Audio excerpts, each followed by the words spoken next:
Thank you for following our special coverage of the European Development Days.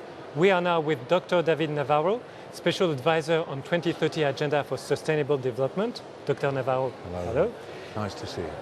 What are the challenges for the implementation of the 2030 Agenda? So this 2030 Agenda for Sustainable Development was negotiated over 3 years between 2012 and 2015. And it's been agreed by all the world's leaders. That's 193. And so we've got a very good situation this time with a master plan for the future of the people of the world and for the planet that's been totally agreed across the world's leadership. But then trying to turn what's in a fantastic agreement, 17 goals and 169 targets, into the results in 15 years, because we've got to do it by 2030, is very challenging indeed. But I can tell you, Grégoire, that what we're seeing now is that everywhere in the world, people are saying, this is such an exciting new agenda, we're ready to put our energy into it.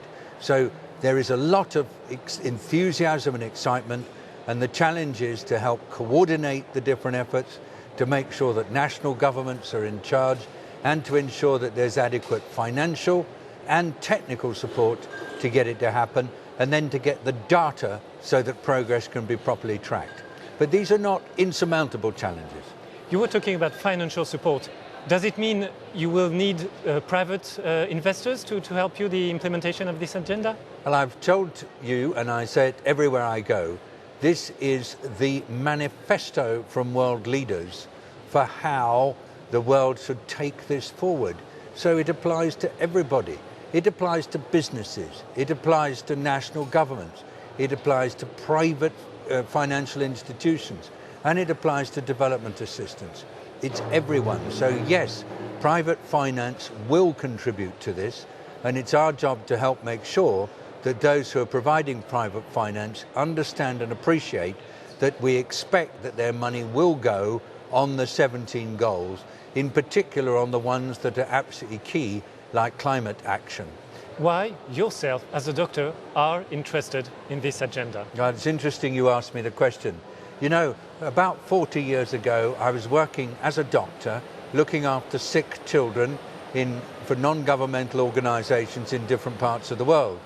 And what I found was that the children that I was caring for would often come back week after week with recurring illnesses that weren't because they were experiencing some strange bug, but because of the very difficult conditions under which they were living. Perhaps they didn't have access to clean water, or perhaps there wasn't sanitation, perhaps there wasn't food, perhaps their mothers were incredibly busy working because they were poor.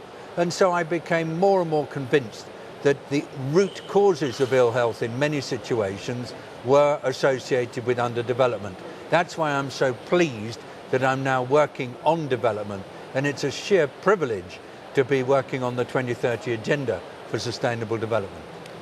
Migration is high on the European agenda. It is also part of this agenda. How can you link migration with development? So we need to study the reasons why people migrate. They usually leave where they are because they cannot get their livelihood from the place where they are living. Now, they may be in difficulty with their livelihood for a number of reasons. They may be suffering because climate is changing.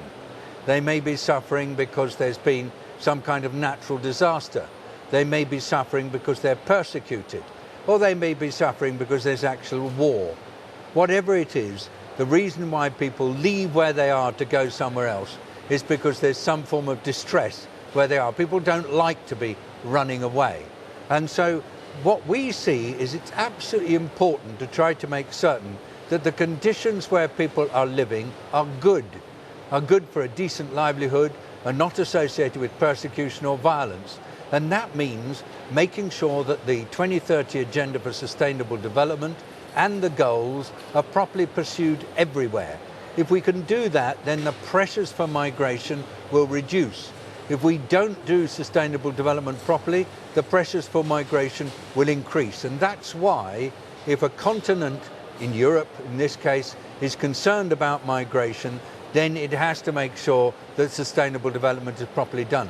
People don't migrate unless something bad is happening where they are based, and that we always have to remember that.